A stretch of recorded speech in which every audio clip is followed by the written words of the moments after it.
특수부대 따윈 노관심이라 외치는 남자들도 한 번쯤은 들어봤을 최강 인지도를 탑재한 부대, 바로 미국 최고의 특수부대 네이비실 형님들이야. 보스니아를 정찰하던 중 미사일 공격을 받고 적진 한복판에 추락합니다. 하지만 당황하지 않고 식량 하나 없는 정글에서 맨손으로 연명하며 안전지역까지 이동해서 본부와 교신을 시도했죠.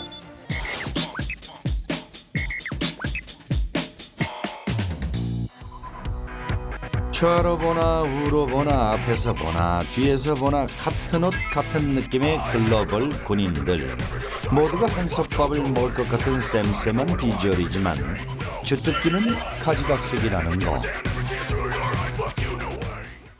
지금부터 소개할 이 부대는 일반적인 부대와는 활동 지역이 달라도 너무 다른 최정예 부대 카라칼 대대야. 이스라엘과 이집트 국경이 인접한 네게브 사막, 그 척박한 환경에서 훈련한 실전 작전을 수행하는 이 부대는 사막의 맹수로 불리는 카라칼의 이름을 본따 네이밍했다고 해. 외형만 보고는 암수 구분이 쉽지 않은 카라칼의 특성과 이스라엘의 유일한 혼선 부대라는 이 부대의 특징이 딱 맞아떨어진다는 사실. 2000년에 창설된 이 부대에 최근까지 여군의 비율이 점점 늘어나 현재는 약 70% 이상이 여군일 정도라고 하니 그린라이트가 살짝 쿵 기대되는 건 나뿐이야. 노노, 폰 깨셔. 요 사막 특화 부대의 주 임무는 이집트와 요르단 국경 경비지만 이외에도 네게브 사막 인근의 테러나 밀수 방지와 같은 임무를 수행하는 건 기본. 간혹 발생하는 치열한 교전까지 치러야 하기 때문에 그런 꽁냥꽁냥은 상상도 금지라는 거. 거기다 2005년 가자지구 정착촌 철거 작전, 2006년 이스라엘 레바논 전쟁에 투입될 정도로 눈코 뜰 새 없이 바쁜 부대라고. 어쩐지 체감온도 40도 이르는 땡볕 아래서 실탄으로 강도 높은 훈련을 하는 빡센 카라칼 부대를 보고 있자니 사막에선 카라칼이 짱짱맨이라는 생각이 드는걸? 잠깐, 세계 2차 대전 당시 사막을 평정했던 사막 특화 부대 LRDG를 빼놓으면 섭하다고. 1940년 6월 영국군에 의해 창설된 LRDG는 이집트에 주둔 중인 영국군과 뉴질랜드군에서 지원자를 선발해 조직한 정찰대. 주요 임무는 북아프리카 사막 지역의 정찰 활동이었지만 플러스 독일군에 대한 정보를 수집하고 이 정보를 SAS와 공유하는 건 기본이고 무차별 공격을 퍼붓는 건 서비스라고 하니 사막부대 종합 선물 세트가 따로 없는 것 같지? 이런 어마무시한 스킬로 세계 2차 대전 당시 북아프리카 지역의 영국군에게 승리를 가져다 준 건 이미 알만한 사나이는 다 아는 유명한 이야기잖아. LRDG는 차량을 이용한 이동과 공격을 주 임무로 하는 부대인 만큼 다양한 차량에 강력한 화력을 추가로 장착했는데 C4와 F4 트럭에 강력한 무장과 장거리 정찰을 위한 보급품을 장착해 운용했고 지프와 용량이 작은 트럭은 공격과 정찰, 인원 수송을 위해 사용했다는 사실. 거기다 장거리 정찰과 매복을 위해 북아프리카 사막 지역에 맞는 심플한 단색부터 색색의 위장까지 더했다는 거 아니겠어? 어쩐지 부대뿐만 아니라 전투용 차량까지 사막에 특화된 이 부대를 보고 있자니 절로 물개 박수가 나오는 건 나뿐인 거야? 그런 거야?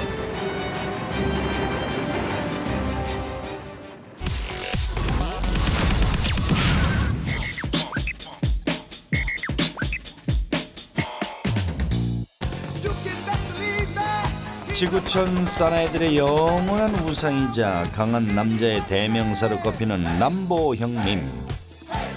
영화 속 그는 레알 인간 병기라는 말을 몸소 보여주며 여전히 레전드급 마초 캐릭터로 남아있는데 요 람보 시리즈의 배경이 된 특수부대가 바로 그린베레라는 사실 알란가 모르겠네. 1952년 미국에서 창설된 그린베레는 일당백으로 적군을 쓸어버리는 능력 말고도 아주 스페셜한 주특기를 가지고 있는데 바로 현재 반군 세력, 즉 게릴라를 양성해 이들을 하나의 군부대로 만든 뒤 작전을 수행하는 독특한 임무를 맡는다고 해. 그래서인지 대원들도 남다른 능력을 갖추고 있어. 특수부대 전사다운 전투력은 기본 오브 기본이고 원어민 돕는 외국어 실력으로 현지인의 마음을 움직여 같은 편으로 사로잡는가 하면 수준급 의료 지원을 통해 그들의 충성심을 얻어내는 고급 스킬을 사용한다고. 물론 지금까지 그린베레의 업적이라 하면 셀 수도 없겠지만 가장 대표적인 예를 꼽자면 바로 베트남전 아니겠어? 그들이 베트남전 당시 가장 큰 성과를 얻은 일은 베트남과 라오스 국경에 살던 몽족이라는 소수민족을 포섭한 거야. 이전부터 베트남 국가로부터 무시 아닌 무시를 당하며 살아온 몽족을 훈련시킨 그린베레는 요래요래 탄생한 10,000명의 전투부대를 이끌고 베트남전에 투입. 놀라운 활약을 거두게 되지. 이로써 막강한 특수부대로 당당히 거듭난 그린베레는 존 케네디 대통령의 열렬한 지지 아래 본격적인 전성기를 맞게 된다는 말씀. 심지어 2001년 9.11 테러 직후엔 아프간으로 잠입해 현지 북부 동맹군을 훈련시켜 탈레반군을 상대한 그린베레. 불과 한 달 만에 탈레반 정권을 붕괴해버리는 위력을 보여주니 이쯤 되면 미 육군 가운데 엘리트 오브 엘리트라는 대원들의 자부심이 근거 없는 자신감은 아닌 것 같다. 그치?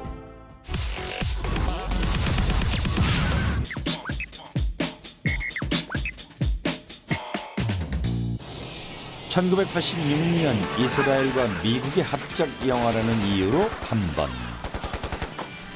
영화 속 어마무시한 스케일 때문에 또 한 번, 글로벌 피플을 깜놀하게 한 영화 델타포스. 더욱 놀라운 사실은 이 영화가 1985년 실제 발생한 TWA-847 여객기 납치 사건을 배경으로 인질 구출 작전을 벌이는 델타포스의 활약을 담은 대테러 전쟁 영화라는 사실 아닐까? 1977년 미국인을 대상으로 하는 테러에 대한 진압엔 인질 구출을 위해서 결성된 델타포스는 연합특전사의 지휘 체계 아래에 있는 부대 중 하나로 특수전 장교 출신인 찰스 베크위드에 의해 창설됐어. 요로코롬 팩이 돋는 델타포스의 요원이 되고 싶다면 약 1개월의 공개 심사와 엄격한 테스트를 통과해야 한다는데 덕분에 수많은 사람들이 지원하지만 매년 100명가량의 소수 정예 요원만이 델타포스라는 타이틀을 겟할 수 있다는 사실? 아직 안심하긴 일러. 선발된 이후 6개월간의 실전 훈련이 더 남아있다는 거.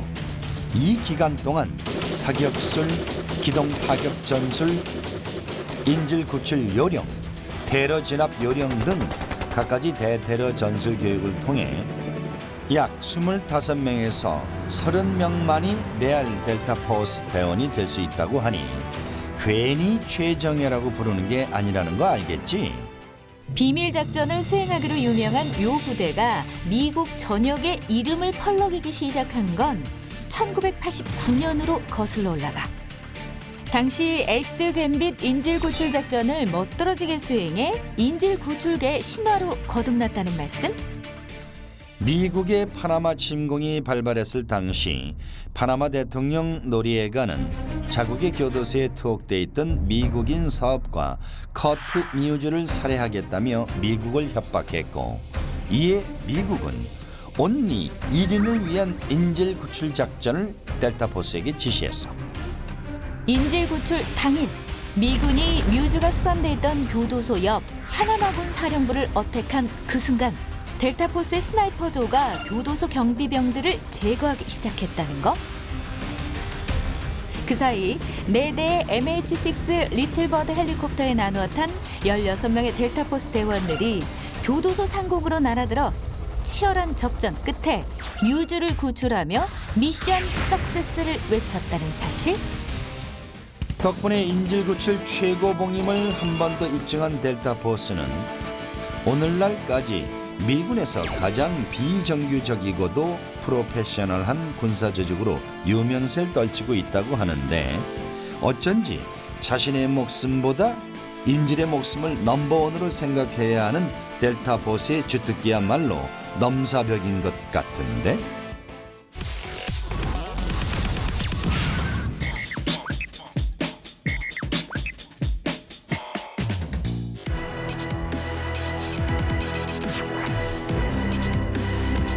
특수부대 따윈 노관심이라 외치는 남자들도 한 번쯤은 들어봤을 최강 인지도를 탑재한 부대, 바로 미국 최고의 특수부대 네이비실 형님들이야. 미국 특수부대 중에서도 특등급 부대라 불리는 네이비실은 쿠바 피그스만 침공작전 실패에 멘붕을 겪은 케네디 대통령이 1962년 창설한 특수부대야. 미 해군에 소속된 특수부대지만 바다, 하늘, 땅을 조합한 이름답게 육해공을 누비며 무시무시한 작전들을 수행해내고 있지. 장소를 가리지 않고 활약하는 만능부대 네이비실의 주특기 분야는 바로 직접 타격. 소규모로 적지에 투입돼 매복을 하다가 적에게 한 방을 날리고 잽싸게 빠져나오거나 적의 핵심 시설에 타격을 입히는 일이라는 거. 네이비실이 되기 위해선 어마무시하기로 소문난 훈련 과정을 거쳐야 하는데 8주간의 기초훈련은 시작에 불과해. 24주간의 수중 파괴 훈련과 28주간의 적성 훈련을 포함해 폭파, 정찰, 전력 전술 훈련 등 보는 것만으로도 사나이 심장을 움찔거리게 만드는 무시무시한 훈련을 통과한 자들만이 네이비실에 자격이 주어진다고 해. 지원자의 약 80%가 탈락할 정도라고 하니 이건 뭐 레알 헬게이트가 따로 없는 것 같은데. 놀라운 사실은 요 네이비실 멤버 중 엑기스만을 골라 만들어진 부대가 있다는 거? 바로 네이비실의 5스타 팀으로 불리는 데브그루라는 부대야. 알만한 사람들만 알던 비밀 부대 데브그루가 세상에 짠 하고 밝혀지게 된 건 2011년 5월 알카에다의 수장이자 9.11 테러의 배후 조종자였던 오사마 빈 라덴을 사살하는데 성공하면서부터라고. 약 5m 높이의 방호벽으로 겹겹이 둘러싸인 빈 라덴의 은신처를 급습. 미로처럼 복잡한 내부를 뚫고 들어간 데브그루는 격렬히 저항하는 빈 라덴의 측근들과 총격전을 시작했지. 치열했던 40분간의 제거 작전 끝에 빈 라덴은 데브그루 요원의 총에 맞아 사망했어. 미국의 수건 사업을 해결한 이 작전의 성공으로 세계를 깜놀시킨 데브그루는 미국 대통령이 직접 지시하는 초민감한 작전들을 수행하는 부대로 알려져 있는데 그레나다 침공작전, 파나마 침공작전, 유고세르비아 전범 체포작전 등 듣기만 해도 동공지진이 일어나는 무시무시한 작전에 투입, 특급 해결사 노릇을 톡톡히 해냈다고. 알짜 중에 알짜들만 모인다는 데브그루는 훈련한 대로 싸우고 싸우는 대로 훈련한다는 모토답게 실전 못지않은 혹독한 훈련으로도 유명해. 뭐 한때 데브그루 요원들의 사격술에 사용하는 실탄량이 미 해병대가 1년 동안 사용하는 실탄량과 맞먹을 정도라는 이야기가 나오기도 했다니 형님들의 훈련 강도가 얼마나 어마무시한지 대충 감이 오지. 으리으리한 훈련 N 활약으로 상남자들의 로망을 직접 실현하고 있는 네이비실 형님들. 대한민국 예비군으로서 입대 제의는 노를 외치겠지만 입덕 제의에는 쿨하게 예스를 외치고 싶어지는데.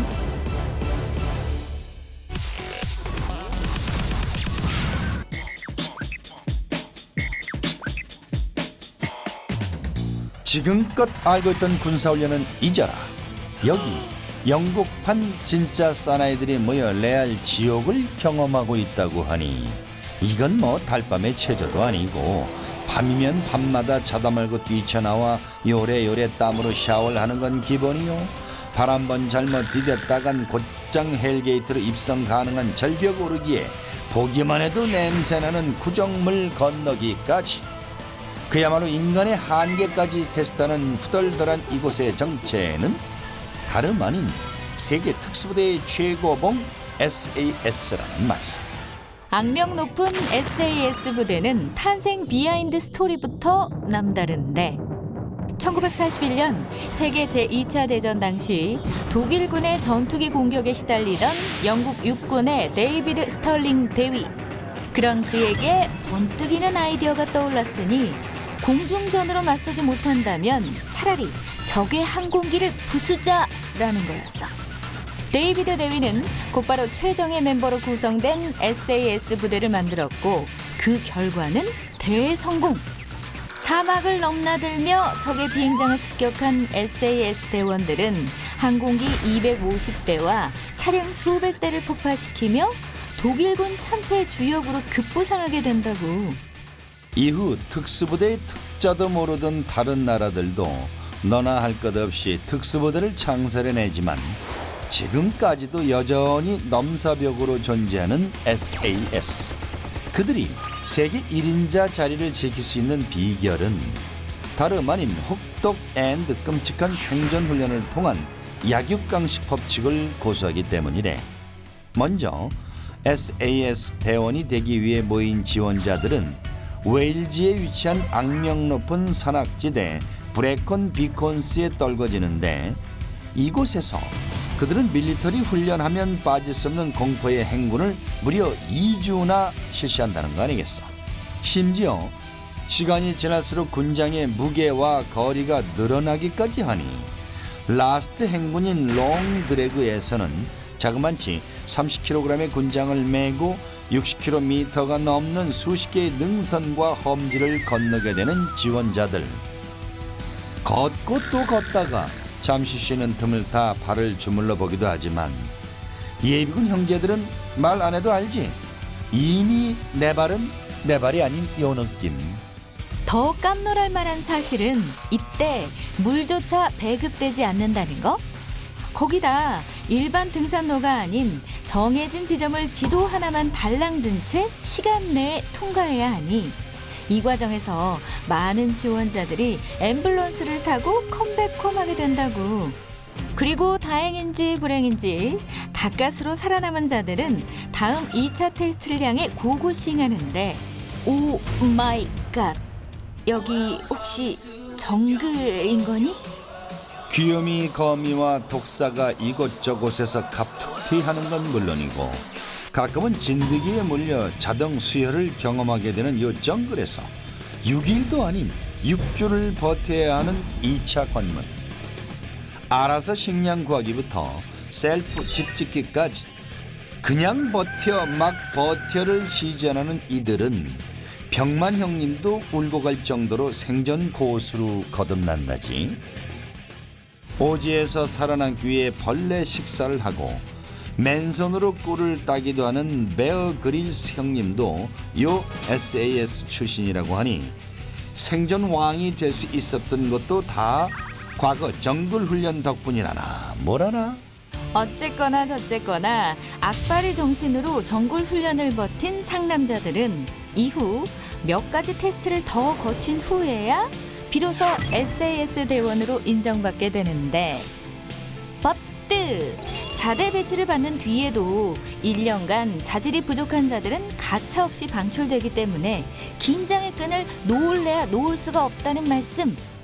건강한 몸 하나만 있으면 어떤 무기도 두렵지 않다는 진정한 인간 병기 SAS. 이미 한번 지옥을 맛본 그들은 언제 어디에서도 질긴 생명력으로 살아남을 자신이 있다고 하니 이래서 다들 SAS 하는 건가 봐. 치밀한 전략과 전술이 필요한 군사작전. 수많은 목숨이 달려있기 때문에 잠시도 긴장을 놓을 수가 없는데요. 오늘은 이처럼 영화 속에서는 근사할지 몰라도 실제로는 사나이 심장을 어택한 군사작전들을 모아봤습니다. 16위부터 만나보시죠.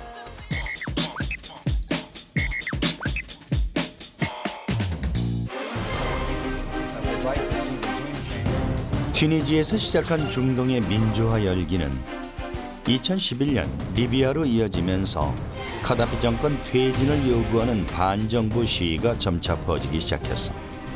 리비아의 국가원수 카다피로 말할 것 같으면 무려 42년간 장기 집권을 해오면서 권력 횡포는 물론이고 국가의 재산을 몰래 자신의 비밀 계좌 속으로 호로록 하면서 국민들을 기만한 리비아의 대표 밉상이랄까?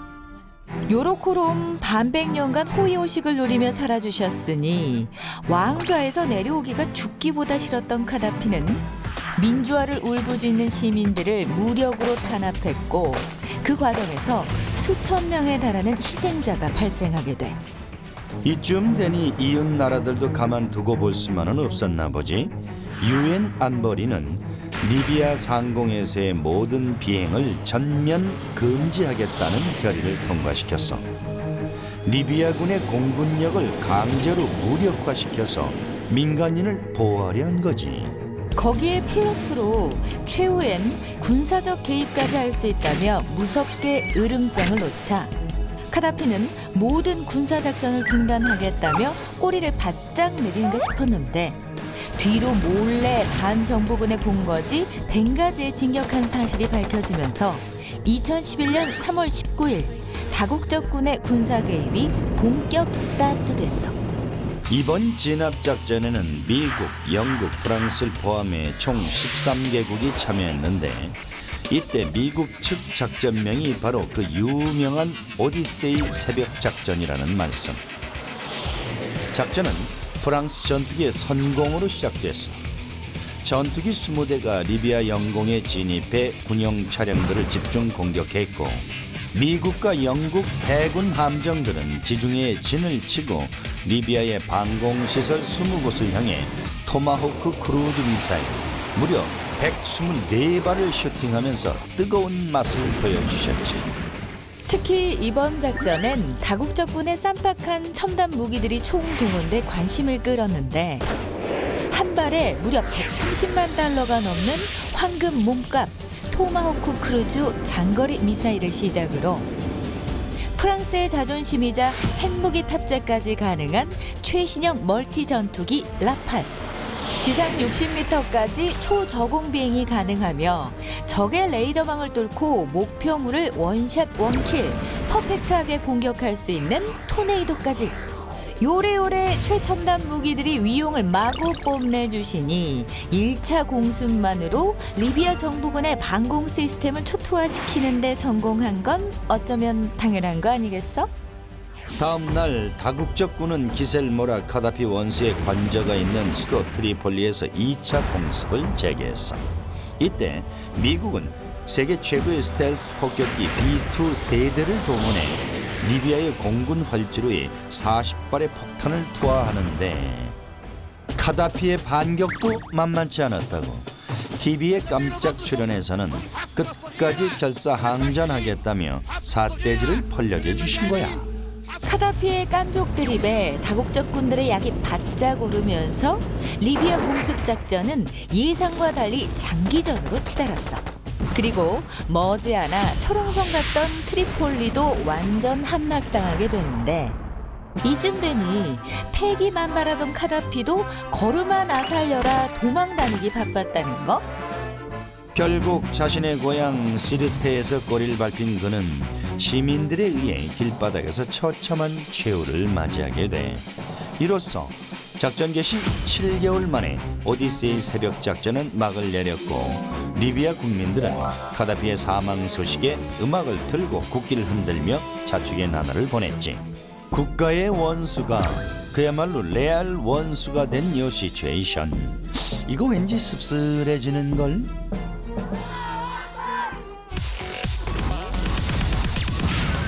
군사작전이라고 해서 꼭 다수를 위해서만 존재하는 건 아닙니다. 위기에 빠진 단 한 명의 전투기 조종사를 위해 40억 원의 비용을 투자한 빅스케일의 구출 작전. 심호흡 한번 하고 지금 바로 확인하시죠.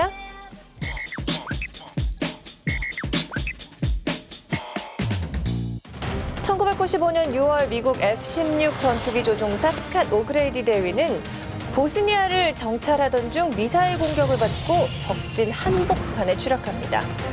하지만 당황하지 않고 식량 하나 없는 정글에서 맨손으로 연명하며 안전지역까지 이동해서 본부와 교신을 시도했죠. 그동안 행방불명된 조종사 때문에 애를 태운 사령부는 대위의 생존을 확인하자마자 작전 개시를 명령합니다. 하지만 잽싸지 못했던 지원 전력들 탓에 구조팀은 계획했던 시간보다 늦게 보스니아에 도착했습니다. 구조를 약속한 곳에 도착하자 눈속임을 위해 직선 비행을 시작하는 코브라 무장 헬기. 곧이어 오그레디 대위가 아래에서 노란 연막탄을 터뜨리자마자 구조 헬기는 당장 착륙했고 단 3분 만에 대위를 태우고 다시 이륙합니다. 할렐루야. 눈부셔. 진짠가? 날 구해주러 온 건가? 이후 미사일을 요리조리 피해 적진을 벗어나는 데까지 성공. 영웅이 돼서 귀환했죠. 진심으로 천국과 지옥을 오간 심정이었겠어요.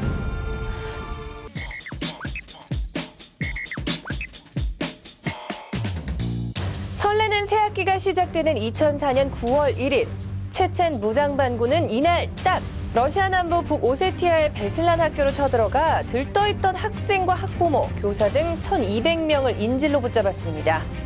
이에 러시아는 당장 연방보안국 소속 알파와 빈펠, 내무부 소속의 오몬 등 여러 특수부대를 학교 주변에 배치했죠. 타협할 생각은 개미 눈꼽만큼도 없었지만 인질극 3일째가 되니 러시아 정부도 초조해집니다. 원인 모를 폭발로 인해 학교 내부가 헬 상태에 돌입하자마자 드디어 진압작전 스타트. 육군, 경찰, 특수부대는 물론이고 전차와 장갑차, 헬리콥터까지 투입됐는데요. 이건 뭐 인질 구출이라기보다는 그냥 전쟁이네요. 테러범만 잡을 수 있다면 인질이고 나발이고 로켓과 전차포를 시원시원하게 쏴주시는 쿨한 러시아 형님들. 결국 무차별 공격으로 테러범들을 진압하는 데 성공했습니다. 하지만 앞뒤 안 가리고 진압작전을 벌인 사이 사망한 인질만 334명인데다 그중 어린아이가 156명이었다는 거. 게다가 부상자도 783명에 이른다니 승리의 대가가 너무 크네요. 네, 2004년 그 베슬란 학교 인질 구출 당시 가장 어렸던 인질이 생후 6개월 된 애기였대요. 그래서 그 당시 군인이 그 아이를 안고 나오는 사진이 진짜 화제가 되고 또 많은 이들이 그 사진을 보고 또 이게 좀 짠했었거든요. 그런데 최근에 이제 10년 후 2014년 작년이죠. 그 구출됐던 아이하고 구출을 해줬던 군인하고 다시 만난 사진이 또 화제가 됐었어요. 근데 그 생후 6개월 된 아기가 이제는 정말 너무 예쁜 어린 아이로 큰 사진을 보고 또 많은 분들이 또 다시 한번 또 짠했을 거예요. 6.25 역시 인질 구출보다는 테러를 진압하는 데만 집중한 러시아의 어마무시한 작전입니다. 2002년 10월 23일 뮤지컬 공연이 한창이던 모스크바 극장은 난데없이 난입한 무장 테러리스트들로 아수라장이 됐습니다. 인질이 무려 850명, 타협을 모르는 러시아는 역시 무력 진압을 결심했죠. 사실 이 작전은 단순한 무력 진압이라기엔 남다른 클래스를 자랑하는데요. 무기화된 수면가스, 펜타닐을 특수부대보다 먼저 극장에 투입했다는 겁니다. 가스가 본격적인 위력을 발휘하기 시작하는 주입 30분 뒤 특수부대가 진압을 시작했습니다. 테러범들이 어느 정도 제압된 상태라 상대적으로 안전하긴 했지만 가스마스크를 착용했던 테러범들도 있어서 총격전을 완전히 피할 수는 없었죠. 테러범 따위 생포는 필요 없다며 확인 사살까지 한 특수대원들. 결국 진압이 끝난 2시간 후에야 인질들을 밖으로 구해내기 시작합니다. 하지만 투입된 수면가스는 죽음을 불러오는 대테러 무기였다는 거. 결국 사망한 인질만 129명에 달했죠. 극장안 인질에 대한 배려는 전혀 없었던 이 작전. 테러보다 테러블한 작전이란 수식어가 붙을 수밖에 없었네요. 일어난 지 30년도 더 지났지만 여전히 전설로 회자되는 레전드급 대테러 작전. 과연 어떤 작전일까요? 1980년 이란에게 아라비스탄의 자치를 요구하던 테러범들은 런던 주재 이란 대사관을 점거하고 인질극을 벌였습니다. 몇 번의 협상 시도도 소용이 없고 인질이 처형당하는 일이 발생하자 더 이상 두고 볼 수 없었던 영국이 본격 구출 작전에 나섰죠. 지구 최강의 특수부대라 불리는 SAS가 5개 팀으로 나눠 투입되는데요. SAS 대원들은 일단 스타워즈의 다스베이더 같은 위협적인 복장으로 공포심 조성을 했습니다. 진짜 겁에 질렀을진 모르겠지만 여튼 대사관으로 빈틈없이 동시 진입, 팀을 나눴기 때문에 테러범들을 제거하는 동안 동시에 인질들을 밖으로 안전히 대피시키는 것도 가능했습니다. 사실 영국은 무력 구출 시 26명의 인질 중 40%는 위험할 것이라 예측했는데 실제로는 인질 1명이 사망했고 SAS 부대원은 사상자가 전무했죠. 테러 진압도 인질 구출 작전도 명백히 성공적이었던 이 작전. 진짜 레전드라고 할 만하죠.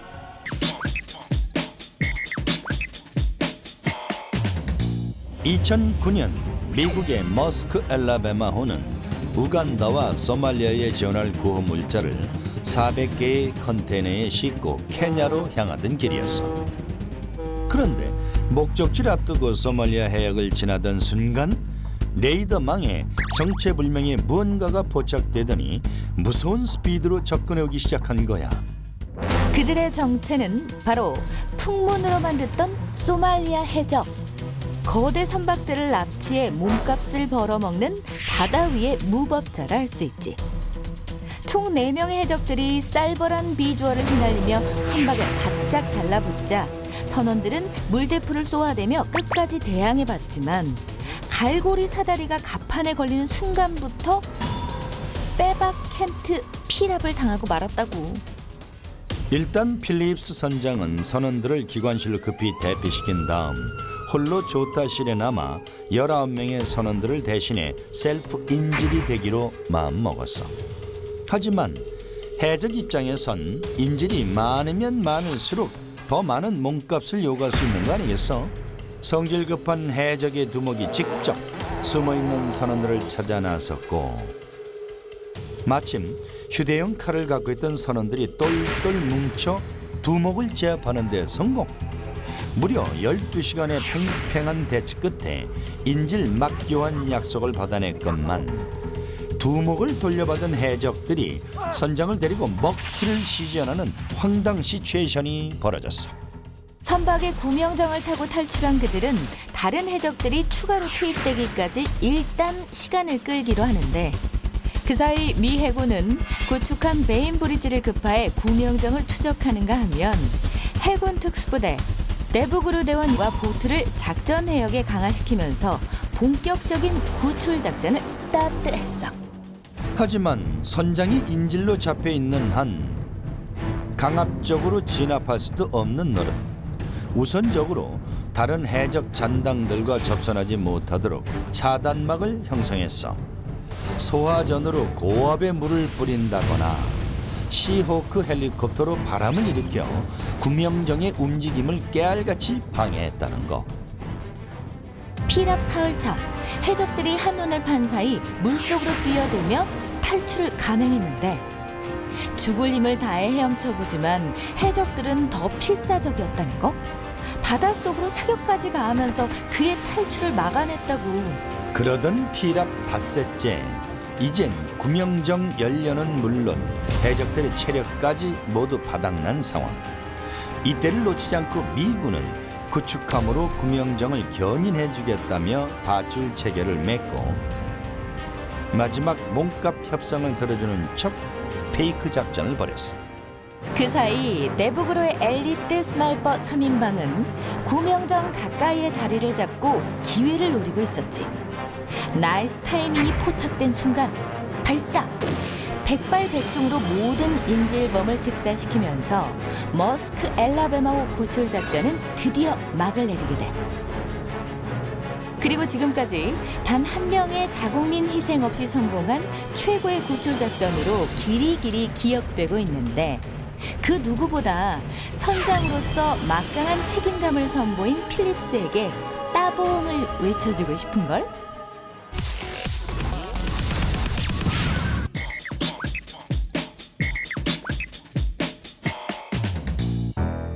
1979년 6월 27일 이스라엘을 출발해 프랑스 파리로 향하던 139편 항공기. 이곳엔 승객 248명과 12명의 승무원 그리고 악명 높은 테러범들이 탑승해 있었지. 이들은 총을 꺼내들고 탑승객 전원을 순식간에 공중 납치하더니 기장에게 비행기를 아프리카 우간다의 엔테베 공항으로 돌리라고 지시했어.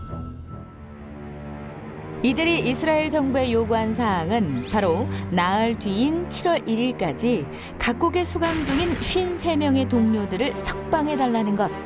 이 소식은 곧장 이스라엘로 날아들었고 당시 최정예 부대로 손꼽히던 사이렌 메드칼이 급히 수집되는데 한 가지 이상한 건 이스라엘 정부가 테러리스트와는 어떤 협상도 하지 않는다라는 원칙과는 반대로 너무나 순순히 그들의 말에 따랐다는 거야. 사실 이건 서프라이즈 연막 작전이었던 거지. 협상 과정에서 테러범들이 유대인과 이스라엘 국민만 쏙 빼놓고 나머지 인질 140여 명을 풀어주는 동안 이스라엘은 뒷구멍으로 은밀히 인질 구출 계획을 세우기 시작했다는 말씀? 그런데 처음엔 작전 자체가 거의 불가능해 보였다고 해. 우선 이스라엘에서 우간다 엔테베 공항까지의 거리는 4,000km가 훌쩍 넘을 뿐 아니라 비행기로 날아간다 해도 적대국들의 영공을 통과해야만 했거든. 게다가 당시 아프리카와 이스라엘은 쌩한 사이였으니 우간다를 다스리던 독재자 이디 아민이 인질범들 편을 들어주는 건 뻔한 사실 아니겠어.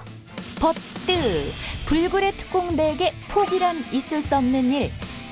그들은 먼저 엔테베 공항 건설 공사에 참여한 회사로부터 공항의 구조와 도면을 입수했고 풀려난 인질들에게 테러범 인원 파악부터 무장 상태, 항공기 내부 상황 등을 자세하게 파악했어. 그리곤 이 정보들을 토대로 모형 엔테베 공항을 만들어 예습의 예습을 거듭했지. 마침내 7월 3일 오후 3시경 특공요원 100명이 C-130 허큘리스 수송기 4대와 보잉 707 2대를 끌고 엔테베 공항으로 향하는데 작전명은 바로 번개라는 뜻의 썬더볼트. 속전속결을 목표로 한 그들은 적대국의 레이더망을 피하기 위해 불과 20m가 안 되는 초저고도를 날아 우간다 상공에 진입하는가 하면 조명을 끈 채로 착륙을 하는 후덜덜한 작전까지 감행했다고. 무사히 공항에 도착한 특공대는 고급 승용차와 장갑차를 절절히 타고 마치 이디 아민인 것처럼 행세해 우간다 경비병들의 의심을 피한 다음 다이렉트로 공항 내부까지 쳐들어갔어. 그리고 드디어 테러범 앤드 인질들을 만나게 되는데 하지만 누가 누군지 어떻게 알아보냐고? 방법은 의외로 간단해. 특공대는 인질들만 알아들을 수 있는 히브리어로 엎드려라고 소리쳤고 당근 못 알아듣고 서 있는 자들을 향해 빵야 하고 단숨에 올킬 성공. 뿐만 아니라 상황 파악을 하고 달려온 우간다 군들에게는 대전차 미사일과 기관총의 뜨거운 맛을 보여주는가 하면 단 53분 만에 미션 성공을 외치며 100여 명의 인질들이 무사히 가족의 품으로 돌아갈 수 있었어. 물론 이 과정에서 테러범들을 비롯해 인질 우간다군 등 수십 명이 목숨을 잃어야 했지만 어떠한 난관에서도 네버 자국민을 포기하지 않는다는 일념 하나로 작전을 펼쳤던 사이렌 메트칼 대원들. 누가 뭐래도 그들의 솔저 정신만큼은 진정 트로피감 아니겠어.